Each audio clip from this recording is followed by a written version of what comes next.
자, 오늘 말씀을 함께 나누겠습니다. 로마서 79번째 시간입니다. 카타크리마.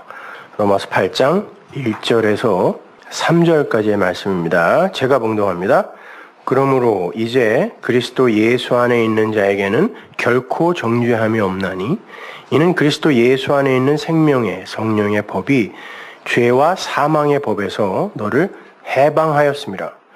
율법이 육신으로 말미암아 연약하여 할 수 없는 그것을 하나님은 하시나니 곧 죄를 인하여 자기 아들을 죄 있는 육신의 모양으로 보내어 육신의 죄를 정하사. 아멘.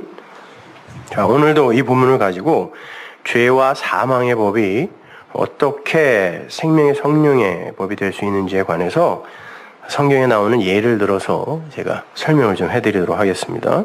1절을 보시면 그리스도 예수 안에 있는 자에게는 결코 정죄함이 없다. never, 결코 정죄함이 없다 그래요. 거기에서 정죄함이라고 번역이 된 단어가 카타크리마예요. 정죄.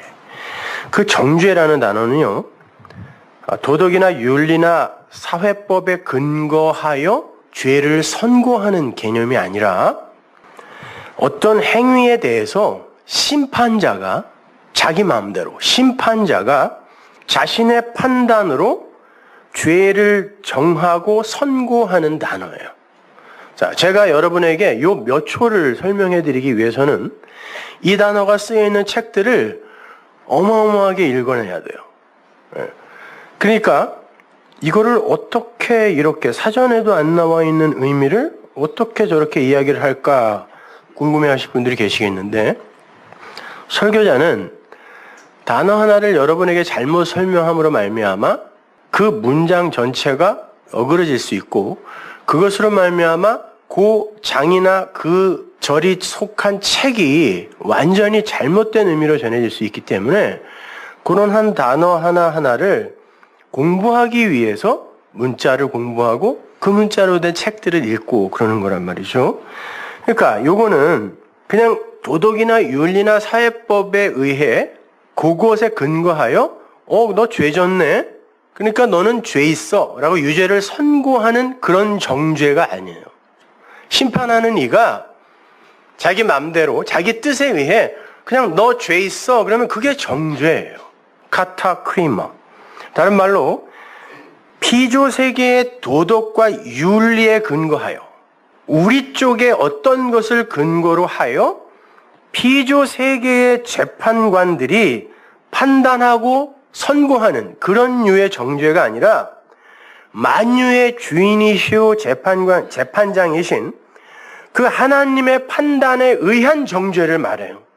내가 아직 아무 행위도 하지 않은 상태에서 너 죄 있어 하고 우리를 정죄해버린 게 하나님이죠. 그죠? 내가 나기도 전에 그 정죄가 나에게 임하여 내가 죄인으로 이 땅에 태어났다네요?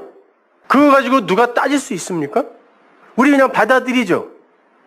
아니 내가 나지도 않았는데 뭐 아직 한번 울어보지도 않았는데 나자마자 나보고 죄인이래. 그죠? 그게 카타크리마예요. 그 카타크리마라는 단어의 동사형이 카타크리노인데요. 그 단어가 바로 뒤에 3절에 나와요. 바울은 그 자신의 해방을 자랑하면서 뭐 죄와 사망의 법에서 생명의 성령의 법이 너를 해방했다 해서 그 너가 에고예요. 나예요. 나를 해방한 거예요. 바울이 자기 얘기하는 거예요. 그렇게 자신의 해방을 자랑하면서 율법이 연약하여라는 단어는 율법에 걸리는 단어입니다. 그러니까 율법 보고 연약하다 그러는 거예요. 율법은 어떤 것을 성취할 수 없다라는 뜻이에요. 율법이 연약해서 육신을 통해 이룰 수 없는 어떤 것을 성취하기 위해 하나님이 뭘 하시는데, 그게 뭔가 하니 자기 아들을 죄 있는 육신의 모양으로 보내셔서, 모양이라는 단어를 잘 보셔야 돼요. 육신의 모양으로 보내셔서 그 육신의 죄를 정하는 거다 그래요. 이게 3절이에요. 거기에서 죄를 정하다라고 번역이 된 단어가 카타크리마, 카타크리노 같은 단어란 말입니다. 동사형일 뿐이죠.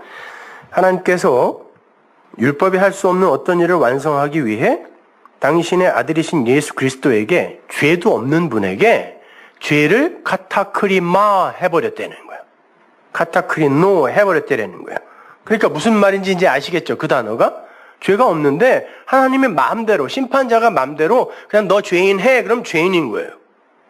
그러니까 정죄, 그 카타크리마라는 개념 속에서의 죄는 실수나 잘못, 그런 개념이기보다 어떤 일을 성취하기 위한 수단과 방법의 개념이 더 강한 거죠. 이 코스모스의 세상 속에서의 어떤 행위나 현상을 근거로 하여 너 죄 있어가 아니라 어떤 걸 성취하기 위해 카타크리마, 이거 죄야, 너 죄해, 죄인해 라고 한 게 카타크리마니까 이건 실수나 잘못의 개념보다는 어떤 일을 성취하기 위한 방법이나 수단의 개념이 더 강한 거란 말이에요. 카타크리마라는 개념 속에서의 죄는, 그죠? 그러니까 그걸 깨달으면, 아, 그렇구나. 그러면은 그게 원래 나를 죽일 수 없었던 거네? 나를 어떤 선으로 이끌고 가기 위함이었네 라고 깨달으면 용서인 거고, 그냥 거기에 머물면 그게 그냥 죄예요. 우리를 죽이는 죄, 멸망하게 하는 죄. 여기에서 아들이라는 단어를 주의 깊게 보셔야 돼요. 그 아들에게 카타크리노 하셨다는데, 그 아들이라는 단어 안에는 단순히 예수 그리스도만 들어가 있는 게 아니라 하나님의 백성, 즉 하나님의 모든 장자들이 다 들어가 있는 거예요. 원래 죄와는 아무 상관없는 하나님의 장자가, 아들이 죄 있는 세상에 내려와서 죄가 되어 죽음으로 말미암아, 죄 있는 세상이라니까 뭐 좀비들만 전부 사는 이런 게 아니라 진리를 담아 그릇으로 준 모형으로서의 세상, 그것이 그냥 껍데기로만 인식되어 있을 때 그걸 죄라 그래요. 진짜 진의를 못 보고 엉뚱한 것으로 이해하게 될 때 그걸 죄라고 한단 말입니다. 그 죄의 세상에 내려와서 바로 그 껍데기, 진리를 담고 왔는데 로고스로 오셨네요. 그 껍데기로 오셔서 그걸 죽여버리고 진리만 남기고 가는 거란 말이에요. 그렇게 죄가 되어 죽음으로 말미암아 하나님과 그분의 사랑을 깨닫게 되는 구원의 이야기가 예수님의 그 정죄와 죽음의 사건에 다 들어가 있는 거란 말입니다. 우리 이야기라는 말이에요. 우리 이야기. 예수의 이야기는 바로 그 하늘의 장자들인 우리 성도의 이야기예요. 그걸 내 이야기로 받아들이지 않으면 여러분은 예수와 아무 상관없는, 여러분은 그 밖에 예수를 그냥 섬기는 종교인일 뿐이에요. 그래서 죄 있는 육신의 모양이라는 단어를 쓰는 거야. 모양이 뭐냐면 원래 죄 아니야.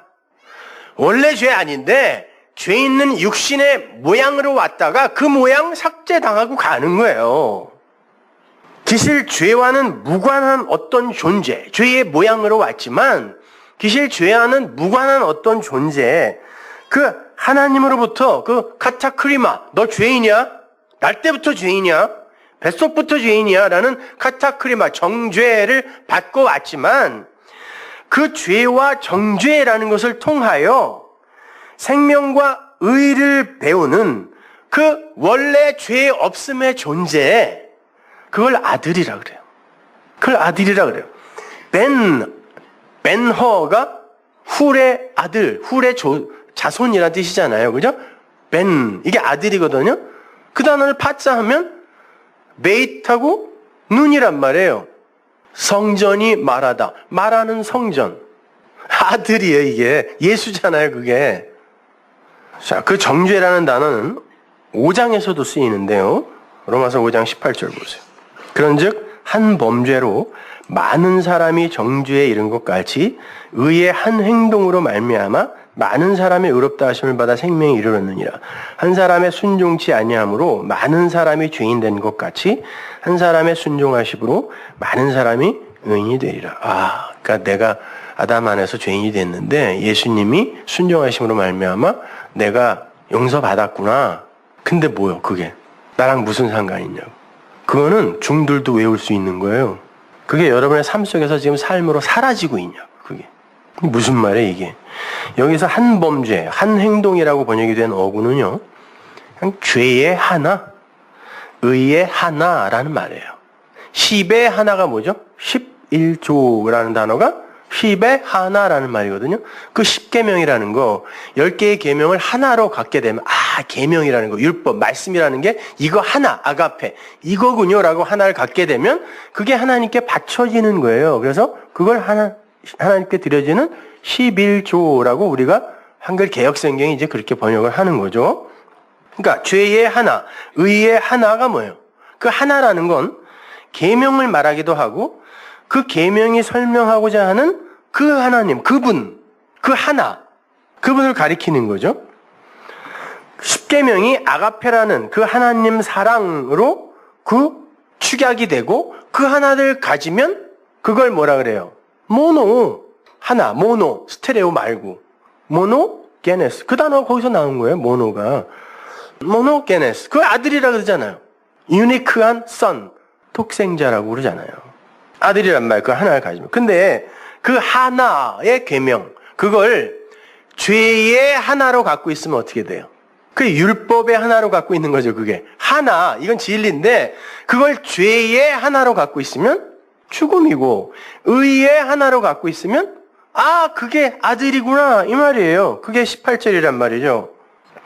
그게 생명이란 말이야. 그래서 19절에 불순종과 순종의 이야기가 나옵니다. 거기서 불순종이라고 번역이 된 단어는 아쿠오가 듣다죠. 그죠? 우리가 너희가 이러이러한 것으로 들었으나 산상수훈에서 배웠잖아요. 그게 아쿠오거든요. 근데 그 앞에 파라가 붙으면 파라쿠오. 제대로 못 듣다란 뜻이죠. 그걸 불순종이라고 번역한 거예요. 그래서 제대로 못 듣는 거. 한 사람의 제대로 못 들음으로 말미암아 저게 무슨 얘기야? 열심히 하라는 거구나. 그게 아담의 선악과 사건이란 말이에요. 그래. 선악과 먹고 이 선악의 구조 속에서 선한 거, 악한 걸 우리가 판단하여 선한 걸 추구하라는 거구나가 희생제사잖아요. 그래, 한 사람의 파라쿠오, 잘못 들음, 불순종으로 말미암아 모두가 다 죄인이 된 것 같이 모든 인간이 다 그렇게 잘못 듣게 되어 있어요. 파라쿠오 하게 돼 있어요. 그것처럼 한 사람의 순종함으로 말미암아 이 휘파코스가 올바로 주의 깊게 경청하여 인정하다라는 단어예요. 그걸 순종이라 그래요. 올바로 듣고 경청하여 그게 그거예요. 맞네요. 라고 하면 그걸 순종이라 그래요. 그런 분이 누구예요? 예수님이, 진리로 오신 예수님 한 분밖에 없다니까요. 그분이 여러분 안에 그리스도의 영으로 들어오면 그게 생명인 거예요. 파라쿠오가 박살나는 거예요, 이제. 그러니까 정죄의 근거가 되는 그 순종과 불순종은 그 들음의 문제인 거지 행위의 문제가 아니란 말이에요. 그렇게 아들이라는 존재는 잘못 들음의 존재, 즉 율법의 존재로 이 땅에 와요. 그러나 이미 창세 전에 하나님의 아들로 부름을 받은 자들이기 때문에 죄와는 이미 무관한 그런 결국을 탑재하고 오는 거예요. 에베소서 1장 4절 보세요. 곧 창세 전에 그리스도 안에서 우리를 택하사 우리로 사랑 안에서 그 앞에 거룩하고 흠이 없게 하시려고 그 기쁘신 뜻대로 우리를 예정하사 예수 그리스도로 말미암아 자기의 아들들이 되게 하셨으니. 언제? 창세 전에 하나님의 아들이 됐대요. 그리고 여러분은 거룩하고 흠이 없다네요. 과거 완료잖아요. 그런데 그들이 왜 이 세상에, 호코스모스의 세상에 내려오냐고요. 그냥 그걸 놔두면 되잖아요. 이미 창세 전이라는 게 뭐예요? 생각 밖의 시간이죠. 그죠?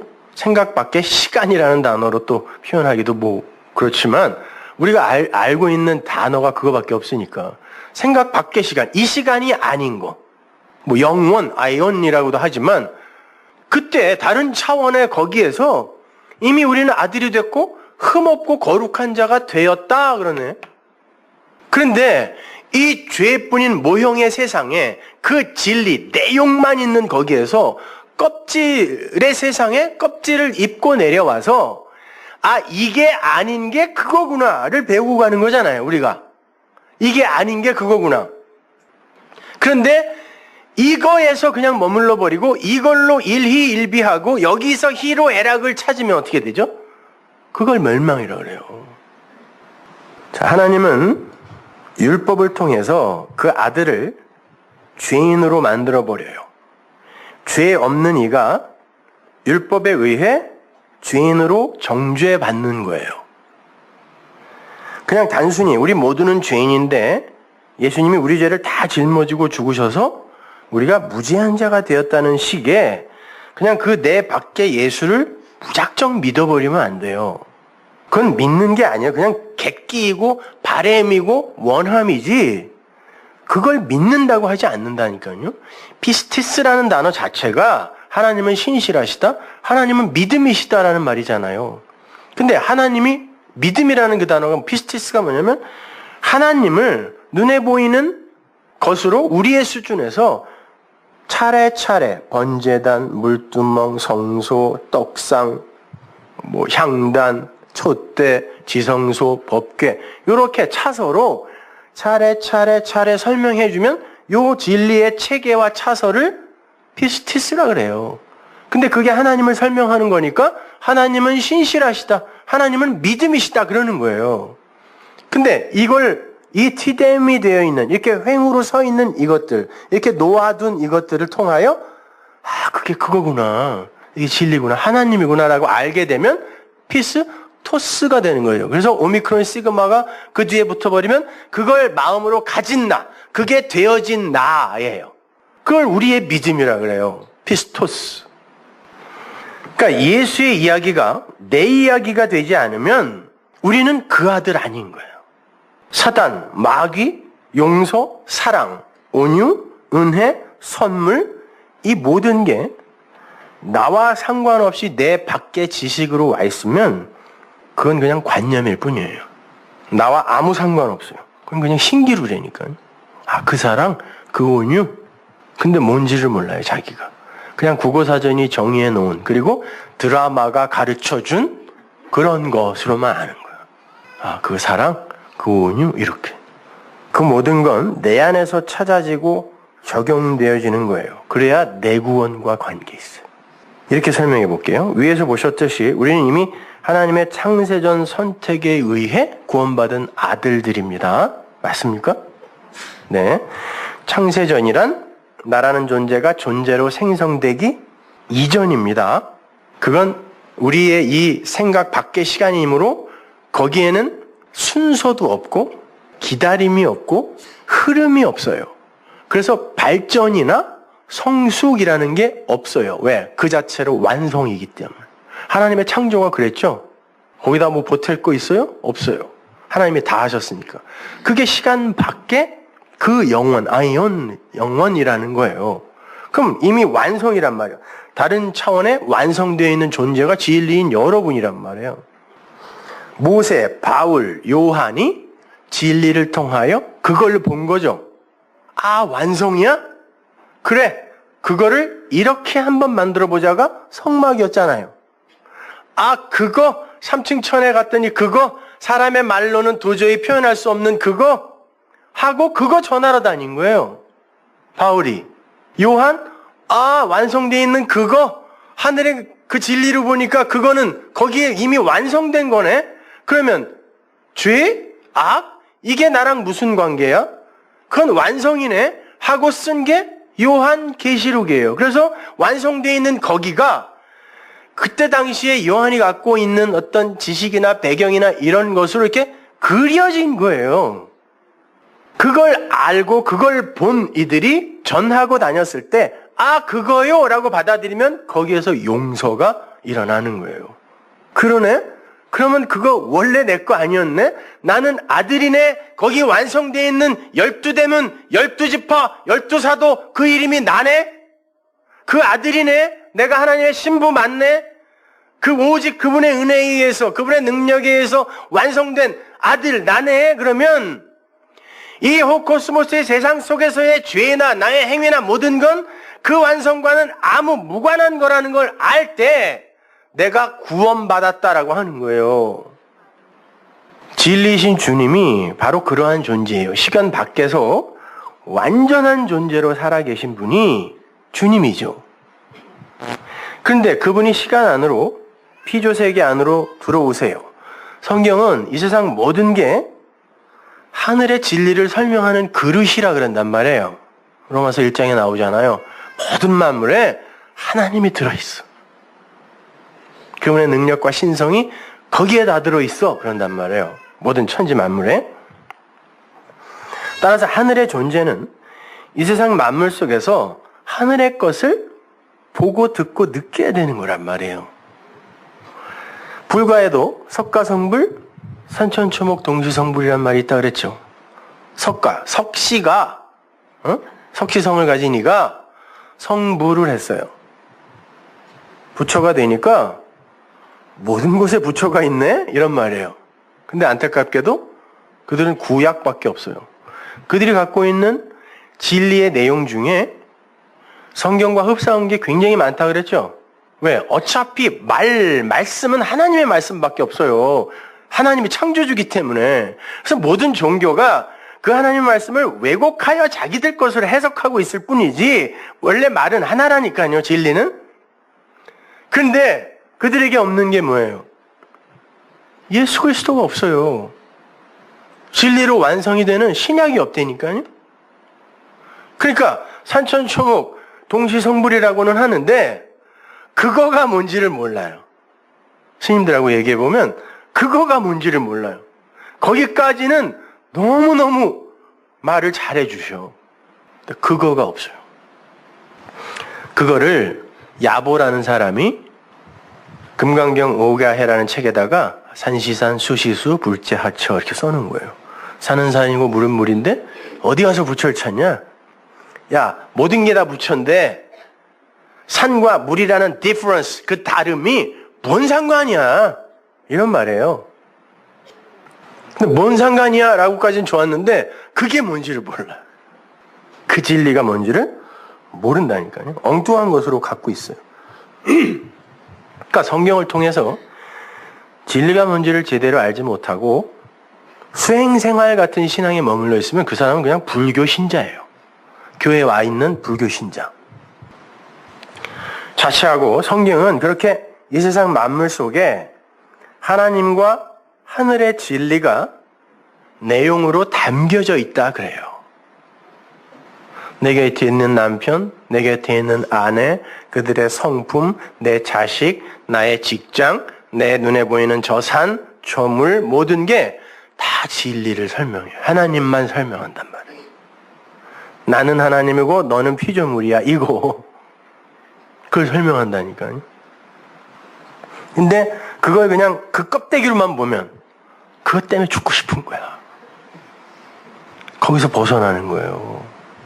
자, 그렇게 진리를 내용으로 담고 있는 천지 만물을 그냥 그 껍데기로만 봐주면 그 안에 있는 진리가 얼마나 섭섭하겠습니까? 나는 그거 아닌데 왜 나의 껍데기만 보고 그래? 이럴 거 아닙니까? 로마서 8장 19절 보세요. 피조물에 고대하는 바는 하나님의 아들들의 나타나는 것이니, 이게 아포칼립시스가 이렇게 드러나다 원래의 것으로 밝혀지다예요. 어디 저기 있다 그냥 막 나타나는 게 아니라 하나님의 아들들이 이 땅에 와 있는데 그들이 원래의 것으로 이렇게 나타나면 아포칼립시스, 나타나는 것이니, 피조물이 허무한데 굴복하는 것은 자기 뜻이 아니요 오직 굴복해 하신 이로 말미암음이니라. 그들이 이렇게 껍데기를 갖고 진리를 안에 품은 채 이 땅에 와 있는 거, 이 썩어짐의 종노릇을 하고 있는 건 하나님이 그렇게 시켰다는 거예요. 그 바라는 것은 피조물도 썩어짐의 종노릇한 데서 해방되어 하나님의 자녀들의 영광의 자유에 이르는 것이니라. 그 모든 피조물이 내가 진리인데 왜 나를 진리로 봐주는 이가 없어? 이걸 내가 진리라는 걸 누군가 이야기를 해줘야 거기서 벗어나는 거예요. 누군가가 와서 개구리 왕자에게 뽀뽀를 해줘야 얘가 왕자가 된다니까. 진짜 왕자였던 개구리가. 근데 그건 하나님의 아들들만 할 수 있어요. 그 성전을 말해주는 그이, 그이만. 그러니까 피조물들이 기다리는 거예요. 나를 왜 이걸로만 봐, 껍데기로만 봐. 내 안에 그 하나님이 있잖아, 그 내용이 있잖아 라는 얘기. 그걸 영광의 자유라고 그래요. 거기서 확 풀려나면 그걸 자유라고 그래요. 껍데기에서 벗어나는 걸. 피조물이 다 이제까지 함께 탄식하며 함께 고통한 것을 우리가 아나니 이뿐 아니라 또한 우리 곧 성령의 처음 익은 열매를 받은 우리까지도 속으로 탄식하여 양자 될 것. 여기서 양자는 입양 아닙니다. 아들로 세우는 거. 양자 될 것. 우리 몸의 구속을 기다리느니라. 이 껍데기 벗는 거 우리도 기다리는 거예요. 왜? 여전히 이거 입고 있으니까. 근데 자꾸 얘한테 지네. 그러니까. 로마서 1장 19절을 보면 모든 천지 만물에 하나님의 능력과 신성이 들어가 있다 그러잖아요. 그런데 사람들이 그걸 보고 아 예쁘다, 아, 더럽네, 추하다, 아름답다, 깔끔하다 이렇게 그 껍데기를 보고 그들을 평가해요. 그럴 때 아니 그게 이야기하고 있는 무엇가 있잖아. 그걸 봐야지. 그걸 보고 누가 너한테 아름답다, 추하다 이거 평가해달래? 모든 만물이 그런다는 거예요. 상징적인 얘기입니다. 진리는, 성도는 그걸 보는 이들이라는 거예요. 자, 하나님의 아들들이 나타납니다. 그들도 역시 율법에 의해 정죄될 수밖에 없는 자로 이 땅에 오죠. 근데 하나님의 은혜가 임해요.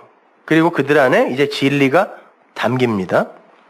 그들은 이제 그 모든 자연과 만물 안에서 진리를 읽어내죠.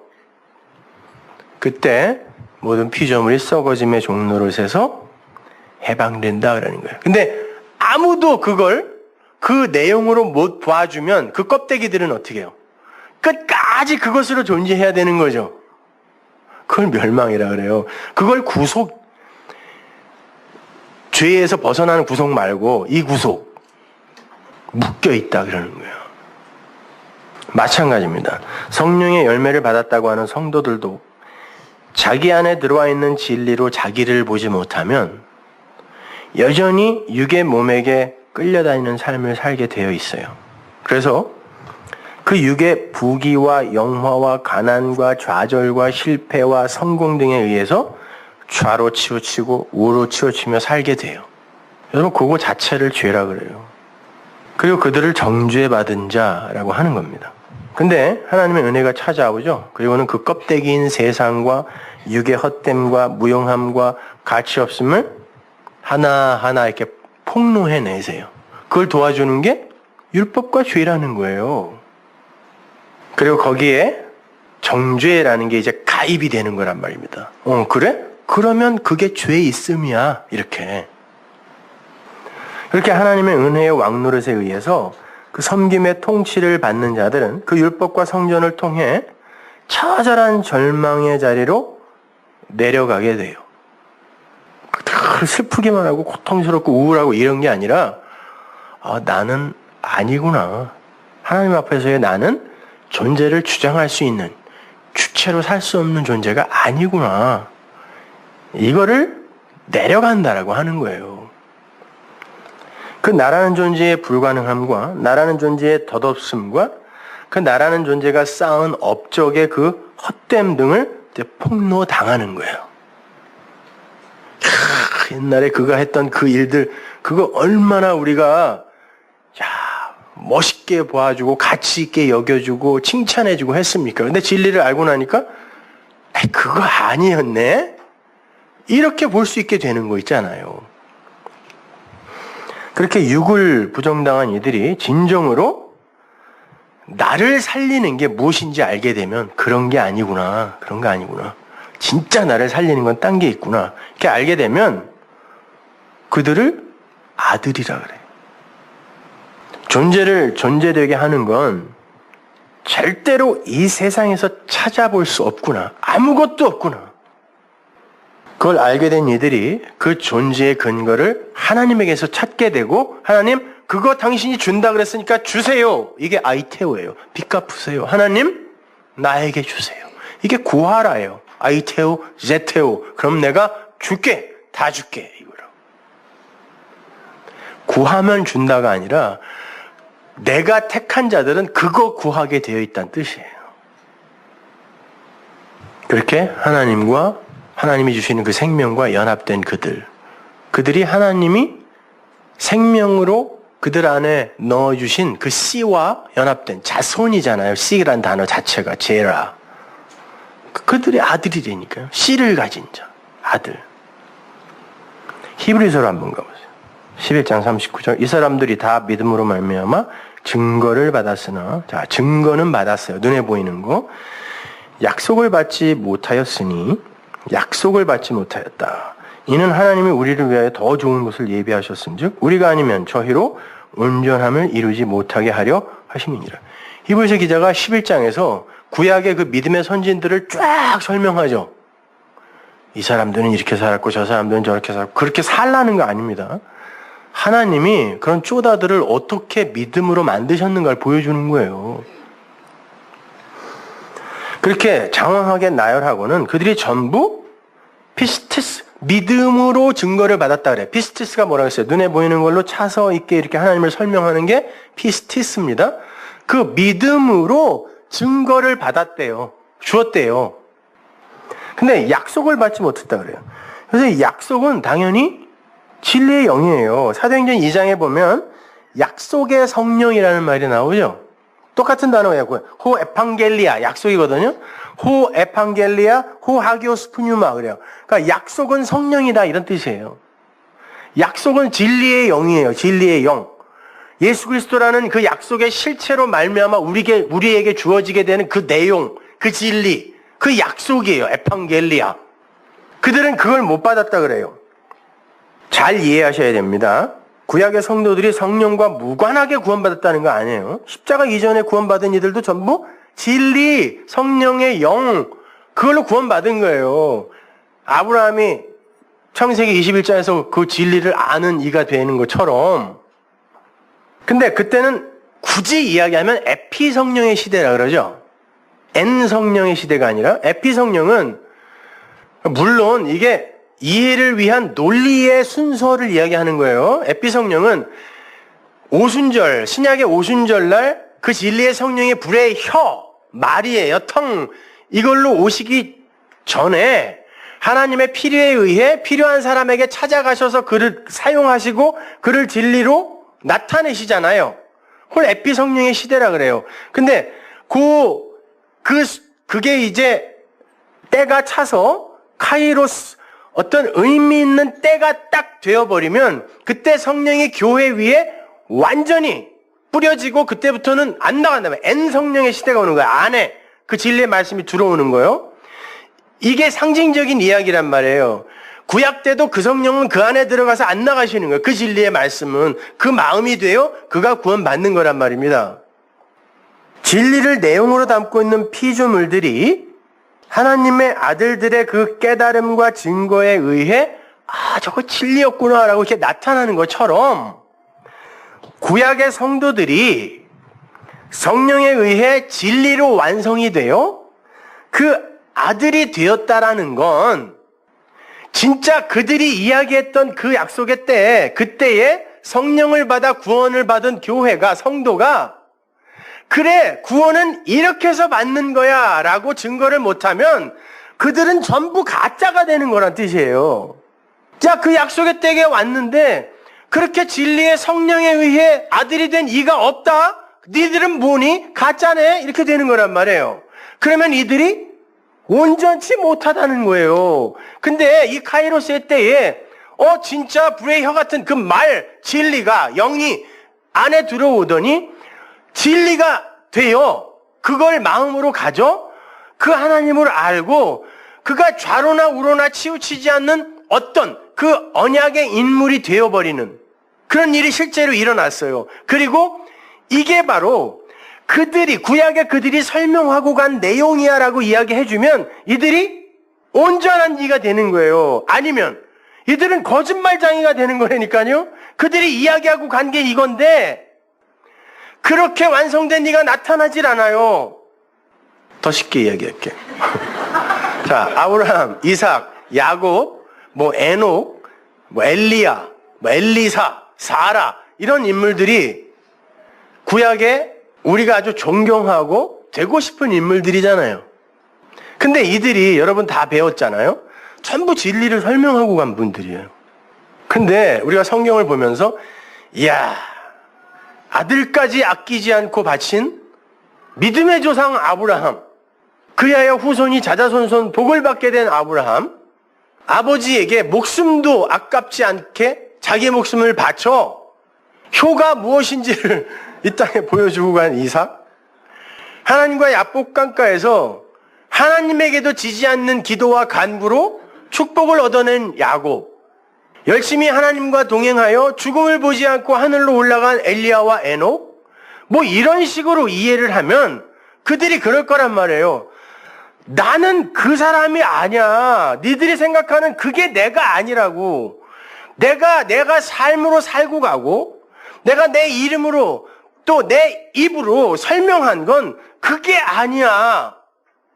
어떤 이들이 근데 나타나서 아브라함은 바로 이러한 진리를 설명한 거고, 이삭은 바로 그 예수를 설명한 거고, 야곱도 바로 그 야곱에서 어떻게 이스라엘이 되는지 그 구원의 순서를 우리에게 아주 자세히 설명해 준 거고, 뭐 에녹이나 엘리야도 그렇게 하나님과 진리가 하나가 되어버리면 세상에 속하지 않는 자가 된다라는, 그래서 이 세상에서 없어졌다라는 그런 내용으로 설명이 된 그런 존재라고 우리가 알아주면, 그래 그게 나야, 그들이 온전하게 된다는 얘기예요.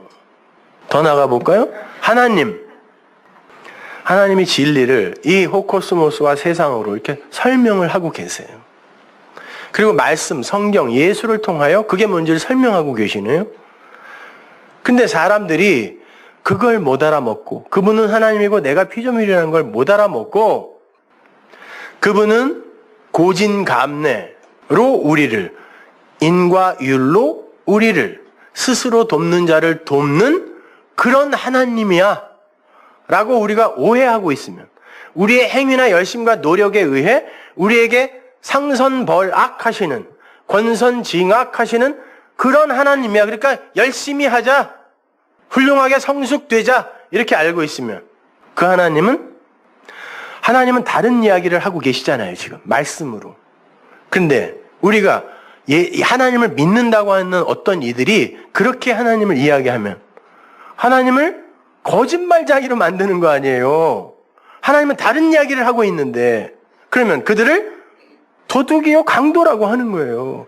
왜 하나님의 말씀 훔쳐다가 엉뚱하겠어? 이렇게.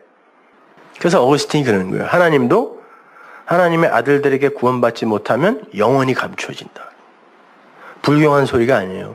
하나님이 뭐가 모자라서 구원을 받아야 된다는 말이 아니라, 그의 아들들이 나타나서 그 하나님을 올바로 설명해 주기 전에는 그건 사람들, 피조물들에게 하나님으로 설명이 안 되기 때문에 구원 못 받은 하나님이라고 이야기하는 거예요.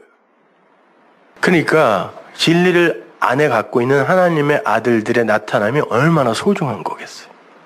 그 하나님이 오해되어지지 않는 세상, 그런 교회, 이게 얼마나 소중한 것이겠냐고요. 성경이 그 이야기 하는 겁니다. 하나님은 우리에게 세상과 육신을 주시고 그게 아닌 게 바로 나야 라고 설명을 하시고자 하는 거예요. 그래서 이 세상과 율법과 성전은, 옛성전은 반드시 허물어져야 되는 거죠. 돌 위에 돌 하나도 남지 않고 허물어지는 거예요. 돌로 오신 예수가, 돌이 뭐예요? 하나님이 계명을 써준 그 돌은 완전히 박살나는 거예요. 근데 그 성전이 진짜 언제 박살났어요? AD 70년 완성 안식의 때에 타이터스가 완전히 다 박살내버렸다니까요. 그리고 금은 다 뽑아갔어요. 진리가 없는 그냥 흙으로 된 성, 이걸 증명해낸 거예요.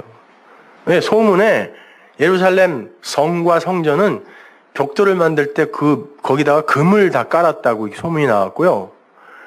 이 로마 사람들이 와갖고 그걸 다 부셔버렸어요. 금 찾으려고. 자, 그들이 법궤를 그냥 뒀을까요? 안에 있는 건 관심도 없어. 금 홀랑 베끼고 갔겠죠? 근데 그 법궤 왜 찾으러 다녀요? 그게 아직 남아있을 것 같으세요? 그 사람들이 금 다 베껴갔다니까요, 그때? 그리고 그 법궤가 바로 나를 지금 설명하고 있는 건데, 내가 여기 있는데 그걸 왜 찾으러 다니냐고. 섬기려고 그러는 거예요. 그거 갖다 놓고 제사 지내려고. 신기하다. 왜다 빌면은 뭐 또 주지 않을까 그러려고. 보세요. 하나님의 말씀대로 모든 역사가 그냥 그걸 다 설명하고 있다니까요. 자, 그래서 주님이 이 땅에 오셔서 그 율법에 의해 맞아 죽으시는 거예요. 주님은 당신이 바로 진리며 생명이다 이렇게 말씀하셨어요. 그러면 진리와 생명만 남고 율법으로 입고 있는 껍데기는 죽어야 되잖아요. 그렇게 율법에게 자기의 육신을 내주시죠. 죄의 모양으로 온 육신, 정죄받은 육신은 거기서 죽는 거예요. 그럼 죄와 상관없는 자, 그리스도가 되는 거란 말이에요. 여러분의 삶 속에 나타나는 일이란 말입니다. 잠시 죄를 체휼하기 위해 입고 온 육, 그게 죄의 모양이에요. 그 육이 언약의 기둥에서 장렬하게 전사하자 진짜 생명인 팔의 날에 부활의 생명이 나타나는 거예요. 우리는 그 죽음이 다나토스의 죽음임을 배웠습니다. 그 예수의 죽음이 나의 죽음이고 나의 죽음이 곧 예수의 죽음이에요. 나도 아들, 예수도 아들. 같은 아들인 거예요. 내 머리, 한 몸이란 뜻이에요. 그러한 십자가의 진리를 제대로 인식을 하면 예수가 하신 일에 초점이 맞추어져 있던 내 관점이 쉬프트 되는 거예요. 어디로? 나에게서 일어날 죽음으로. 예수가 날 위해 한 일이 아니라 나에게서 일어날 죽음으로 관점이 쉬프트 되는 거예요. 그럼 성경에서 예를 하나 들어보자고요. 여러분이 너무나 잘 아는 선한 사마리아인의 비유. 선한 사마리아인의 비유가 뭐였어요? 제가 비유 때 한번 설명해 드렸죠. 율법과 예수 그리스도의 이야기예요. 율법사가 오죠. 율법을 연구하고 가르치는 이에요. 율법 대장. 율법사가 와서 묻습니다. 내가 알기로는, 율법이 알기로는 영생은 율법을 통하여 무언가를 열심히 해야 얻는 것이라고 배웠다. 뭘 해야 영생을 얻어? 이렇게 물었어요. 율법이. 예수님에게. 은혜에게 묻는 거예요. 율법이. 뭘 해야 영생을 얻을 수 있지? 이 질문은 예수님을 떠났던 부자 청년이 동일하게 했던 질문이죠. 뭘 해야 영생을 얻습니까? 그랬단 말이에요. 예수님이 율법에 뭐라고 돼 있냐? 이러저러한 거 쭉 얘기해요. 그거 해. 그랬어요. 그랬더니 어려서부터 다 했어요. 주님이 그럽니다. 그러면 네가 그거 다 했다고 하는데 네가 가지고 있는 걸 가난한 이에게 다 주고 와봐. 그래요. 거기서 가난한 이가 푸토코스예요. 푸토코스가 뭐라 했습니까? 마음이 가난한 자. 성령 안에서 그거 없으면 나는 죽는 자. 내가 어떤 노력을 해서도 이 가난을 채울 수 없을 때, 그 페네스라는 건 내가 돈을 벌어서 어떻게든 그걸 조금이라도 메이크업 할 수 있으면 그건 푸토코스 아니에요. 근데 나에게는 방법이 없는 그 가난 있죠. 절대적 가난. 이게 푸토코스란 말이에요. 거기에 하나님이 그 단어를 쓰신다니까요. 너 율법 다 지켰다며. 그러면 그 율법은 곧 사랑을 이야기하는 거다. 그러면 그 사랑, 푸토코스한 그 가난한 사람에게는 그거 주면 그가 살거든? 그럼 네가 다 지켰다고 했으니까 그거 주고 와봐 그랬단 말이에요. 근데 그는 율법을 율법으로 지켰잖아요. 그러면 그에게 있어서 푸토코스한 사람에게 줄 게 있다 없다? 없어요. 그러면 그를 부자라고 하는 거예요. 바늘귀 문으로 못 들어가는 부자. 그러니까 그는 그리스도 예수를 떠날 수밖에 없는 자예요. 그 부자는 바늘귀 문으로 못 들어가. 내가 문인데 못 들어가. 어떻게 나를 쫓아? 라고 한 거죠. 똑같아요. 율법 교사가 은혜의 주님께 묻습니다. 뭘 해야 영생 얻습니까? 그랬더니 율법에 뭐라고 돼 있니? 그랬더니 얘기했어요. 사랑입니다. 잘 알고 있습니다. 이제 하나 더 나간 거예요. 그 부자의 이야기에서. 이 사랑 이야기한 거야, 하나님이. 너 그럼 율법으로 그 사랑 갖고 있어? 그럼 줘봐. 못 줬어요. 여기서는 율법사가 정확히 이야기합니다. 예, 사랑입니다. 율법은요. 그래? 그러면 그거 해. 그랬더니 내 이웃이 누굽니까? 가르쳐만 주세요. 사랑 가서 주고 올게요. 그랬단 말이에요. 근데 율법사예요. 그럼 율법사가 가진 사랑은 뭐예요? 베드로식의 사랑이에요. 십자가 이전의 베드로식의 사랑. 내가 목숨 걸고 주님을 지키겠습니다의 그 사랑. 그래? 네가 그 사랑 할 수 있다는 거야? 그렇게 해서 영생에 이룰 수 있다라는 거야? 이 이야기는요. 그 부자 청년에게 너 가갖고 가난한 자 부토코스에게 네가 가진 사랑 한번 주고 와봐. 이 말이랑 똑같은 말이에요. 너 사랑할 수 있어? 그거 해. 그랬다니까요. 그랬더니 그래요? 그럼 이웃을 가르쳐 주세요. 여기서의 그 율법사가 말하는 이웃은 뭐예요? 푸토코스의 이웃이 아니라 페네스의 이웃이겠죠. 그냥 진짜 가난한 자, 그 이웃. 그에게는 율법이 해줄 수 있는 게 있잖아요. 진짜 세상의 구제, 세상의 사랑, 세상의 관심, 율법이 줄 수 있는 거, 줄 수 있다니까요. 누가 이웃입니까? 그랬어요. 그때 주님이 이 선한 사마리아인의 비유를 주는 거죠. 이 비유의 주인공인 사마리아인이라는 단어의 의미, 이거부터 알아야 되겠습니다. 사마레이테스는 히브리어 쇼무론에서 온 단어거든요. 근데 그 사마르가 기본형인데 그 단어가 깨어있는 자, 파수꾼, 울타리를 치는 자예요. 울타리라는 게 뭐냐면 예루살렘 성벽 있죠? 안과 밖을 나누는 거거든요. 구별 짓는 자. 좋은 의미예요. 사마리아인이라는 단어 자체가. 이 사마리아인이 누굽니까? 아수르에게 북이스라엘이 멸망돼가지고 피가 섞여버렸죠. 유대주의에게 유대주의 밖에 이방적인 것, 이것 아닌 어떤 것의 피가 수혈된 거예요. 근데 누가? 유대인이 이걸 보고 개라 그랬다니까요. 그 좋은 거야, 나쁜 거야? 좋은 거라고 이게 성경에서는. 그래서 항상 사마리아인과 유대인이 대조되어 나오는 거예요. 그리고 항상 개라고 욕먹는다니까요. 그래서 거기로 지나다니지도 않아요. 유대인들은. 어떻게 율법주의가 진리의 땅을 지나다니겠어요? 깨어있는 자들의 땅을 지나다니겠냐고요. 그 얘기 하는 거예요. 사마리아라는 단어 자체가. 그러니까 거기 그 사마리아인이 등장하는데 이야기가 어떻게 시작되냐면 예루살렘에서 어떤 사람이 여리고로 내려간다 그래요. 카타바이노. 예루살렘은 야라와 샬롬의 합성어라 그랬죠. 그러니까 평강, 평화, 에이레네를 가리키는 거예요. 그걸 가르치기 위해 가리킨 게 성전이었죠. 예루살렘이었죠. 예루살렘이에요, 그게. 진리를 담고 있는 그릇인 거예요. 그게 내려왔어요. 어디로? 예리호, 여리고로 내려왔어요. 예리호는 발광체가 아닌 반사체를 가리킬 때. 달. 예리호가. 하나님이라는 그분이 있어요. 그런데 그분은 피조세계가 담을 수가 없네요. 그래서 그분이 존재한다는 걸 어떤 존재가 담고 내려왔어. 그 하나님을 담고 내려온 하나님. 그러나 그분은 아닌데 하나님을 담고 왔어요. 이분을 알면 나를 본 자는 아버지를 본 거야 라고 이야기했단 말이죠. 그러니까 이분을 보면 달을 보면 해가 있다는 걸 알듯이 이분을 보면 하나님을 아네. 그래서 하나님입니다. 예루살렘이 카타바이노 내려와요. 어디로? 예리호로 반사체로 내려오는 거예요. 그 발광체는 우리가 감당할 수가 없어. 눈이 멀어버려요. 저기 있는 그분. 자, 예루살렘에서 예리호로 어떤 분이 내려오는 거예요. 거기에서 생기는 일이란 말입니다. 근데 그 예리호, 여리고라는 이름이 성경에 많이 나오지만 아주 특이한 사건이 여리고에서 3번 일어납니다.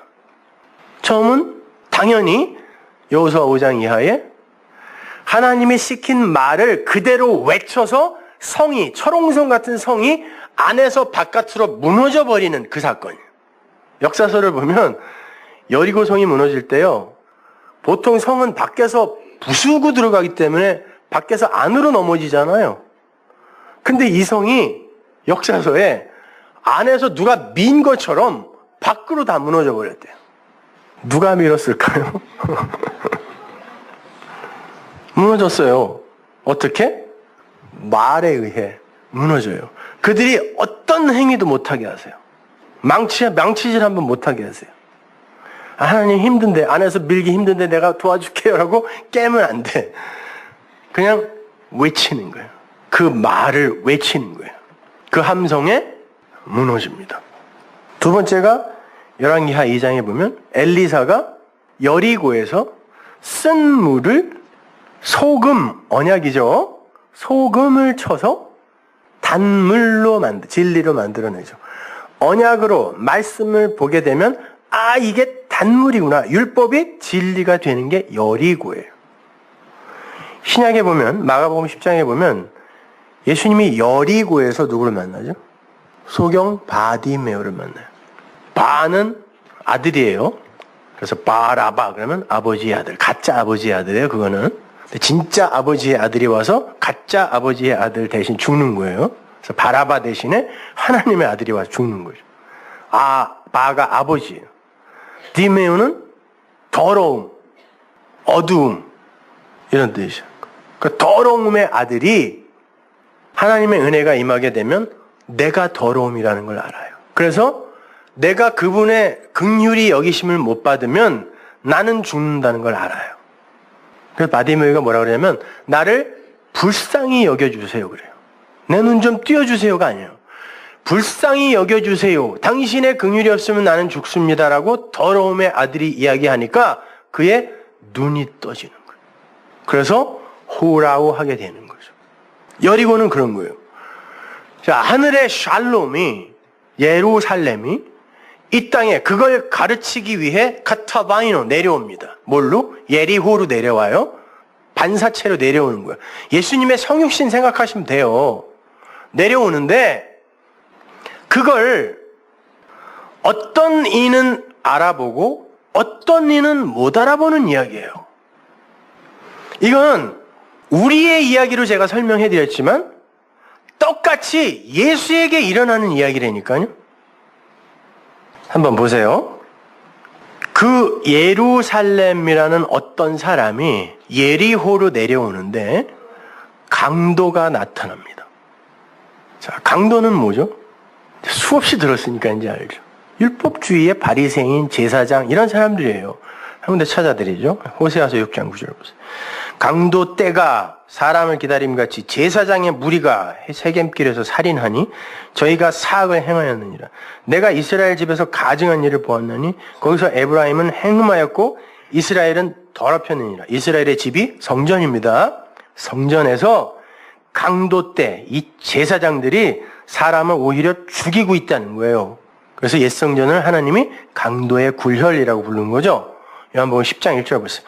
내가 진실로 진실로 너에게 이르노니 양의 우리의 문으로 들어가지 아니하고 다른 데로 넘어가는 자는 절도며 강도다. 자, 다른 데 알라코덴 반대편에서 넘어가다. 이게 나타나다예요. 예수님은 문으로 밖에서 들어가죠. 그래서 그들을 건져내야 되니까. 그죠? 근데 다른 데서 나타나는 자는 누구예요? 안에서 나오는 놈들이에요. 담치기가 아니라 반대편에서 나타나는 자 제사장밖에 없어요. 레위인하고 제사장밖에 못 들어간다니까 거기는. 그들이 뭐라 그래요? 절도며 강도라 그래요. 그리고 나보다 먼저 온 자들은 전부 절도며 강도다 그러죠. 또 예수님보다 먼저 온 게 뭐야? 율법. 절도며 강도. 하나님의 진리를 담아 이 땅에 내려오셨는데 율법주의, 제사장, 바리새인들이 그 하늘의 진리를 두들겨 패서 완전히 죽여버려요. 거기서 거반 죽었다라는 게 그냥 죽었다예요. 그런데 왜 거반 죽었다라고 그러냐면 죽었는데 아주 죽지 않은 거. 이상한 말이에요, 그게. 무슨 말이냐면 부활을 전제로 한 죽음이란 뜻이에요. 거반 죽은 거. 거기를 레위인과 제사장, 아니나 다를까. 이 둘이 지나갑니다. 근데 절대로 거들떠보질 않아요. 왜? 율법주의는 진리를 거들떠보지 않습니다. 너무 나약해 보여. 너무 인간의 자존심을 묵살하는 것 같아. 거들떠보지도 않아요. 그런데 사마리아인, 깨어있는 자라는 어떤 이가 오더니 저 죽음이 뭐야? 하고 그리로 가는 거예요. 저 죽음이 뭐야? 그러더니 이게 진리구나라고 깨달아요. 어떻게 알아요? 기름, 포도주, 이게 뭡니까? 말씀이잖아요. 성경에서 말하는 포도주는 새 것, 기름은 진리. 그걸 그분의 죽음에 붓는다 그래요. 상처라는 단어가 트라우마거든요. 트라우마는 사실은 19세기에 프로이드가 만든 그 의미를 부여한 말인데, 외상 후 스트레스성 장애? 19세기에 나온 단어고, 트라우마는 그냥 상처예요. 근데 상처가 어떤 상처냐면 죽이려고 때린 어떤 사람에 의해 입은 상처를 이 트라우마라 그래요. 헬라어로. 누군가가 의도적으로 죽이려고 한 거예요. 율법이. 근데 그 죽음에 기름과 포도주를 붓고, 그렇게 되면 진리를 깨닫은 거죠. 그러면 어떻게 됩니까? 그 죽음이 내 죽음이라는 걸 아는 거죠, 이제. 그 죽음 아니었으면 나 큰일 날 뻔했네, 이렇게 된 거죠. 그러면 내가 그 예수 죽인 거 맞네요? 그래서 자기라는 짐승 위에 그를 태우고 그래요. 예수님이 예루살렘으로 죽으러 들어가실 때 뭐 타고 갔어요? 새끼 낙이 그 짐승을 붉은빛 짐승, 낙이라는 단어 자체가 뜻이 붉은빛 짐승이에요. 근데 붉은빛 짐승, 붓다라는 단어는 성전을 붉게 칠했죠. 그리고 아담이라는 단어가 붓다라는 뜻이거든요. 흙으로 만든 건 붉은 흙. 죄예요, 죄. 그래서 너희 죄가 주홍같이 붉을지라도 양털같이 희리라라는 건 성전, 인간, 호코스모스, 이 세상은 그냥 죄 덩어리라는 거예요. 거기에 그들을 살릴 예수가 타고 그들이 되어 죽으러 들어가는 거예요. 그래서 이가 자기, 원어에 보면 자기라는 짐승에 이렇게 나와 있어요. 자기라는 짐승에 그분을 태우고 가는 거예요, 성전으로. 뭐하러? 죽이러. 그 예수가 죽어야 그가 산다는 걸 알기 때문에 죽이러 가는 거예요. 마찬가지입니다. 성도가 이 땅에 아들로 와요. 아들로 오는데 율법에 의해 죽임을 당해. 나 아니네, 이렇게. 그죠? 예수님이 그거 그대로 보여주시는 거예요. 강도 맞는 거예요, 율법에게 맞아가지고. 나나토스의 죽음이 그 죽음이라니까요. 거반 죽어. 거반 죽어야 그 사마리아인이 보이는 거예요. 율법이 죽어야, 율법이 살아있으면 자기가 개 취급하던 사마리아인이 다가왔을 때 절대 못 만지게 합니다. 근데 내가 그 율법에 의해 맞아 죽어 트라우마가 생기면 움직일 수가 없어요. 그때 은혜가 그를 만질 수 있다니까요. 그러면 어떻게 해요? 예수님이 진리로 붙죠, 우리에게. 그리고 율법, 짐승으로 오신 그분이 나를 태우고 나를 죽이러 가는 거예요. 어디로? 십자가로. 내 이야기가 예수 이야기라니까요. 그러면 그 일을 하러 온 그 예수, 그리고 그 일을 하는 과정에서 정죄받은 카타크리마의 그 예수, 그에게 내려진 정죄라는 게 나쁜 거예요? 그럼 여러분이 잠시 그 죄인의 과정, 이걸 겪기 위해 정죄되는 그 과정 속에서의 그 정죄가 뭐 이렇게 대단하게 나쁜 겁니까? 그래야 여러분이 자유를 얻을 수 있다니까요. 그게 아무것도 아니어야. 예수님이 그러잖아요. 가서 너도 이와 같이 해라. 너도 죽을 거야, 이런 뜻이에요. 먼저 그 사랑을 받아, 그 사랑을 알아라. 그럼 너도 그렇게 될 거야. 그러면 좌로나 우로나 치우치지 않을 수 있어요. 그걸 알았는데 정죄가 나에게 뭘 할 수 있냐고요. 그래서 바울이 그러는 거예요. 그러므로 우리는 이제 결코 정죄되지 않는다 그러는 거예요. 심판의 정죄. 그럼 없어지는 거예요, 이제. 아예 없어요. 왜? 그게 뭔지를 알았기 때문에. 그거 복음이라고 그래요, 여러분. 기쁘세요, 그게? 복된 소식인데? 그게 기쁘셔야 돼요. 그게 예수 믿는 겁니다. 기도하겠습니다. 하나님, 감사합니다. 그 정죄도 사실은 우리를 의로 이끄시기 위한 하나님의 도구였군요. 하나님, 그런데 우리는 너무 위축돼 살았습니다. 너무 갇혀 살았습니다. 하나님, 자유하게 하옵소서. 그 자유가 전염되어 정말 기쁨의 함성이 터지는 서문화교회 되게 하여 주옵소서. 예수님의 이름으로 기도합니다. 예.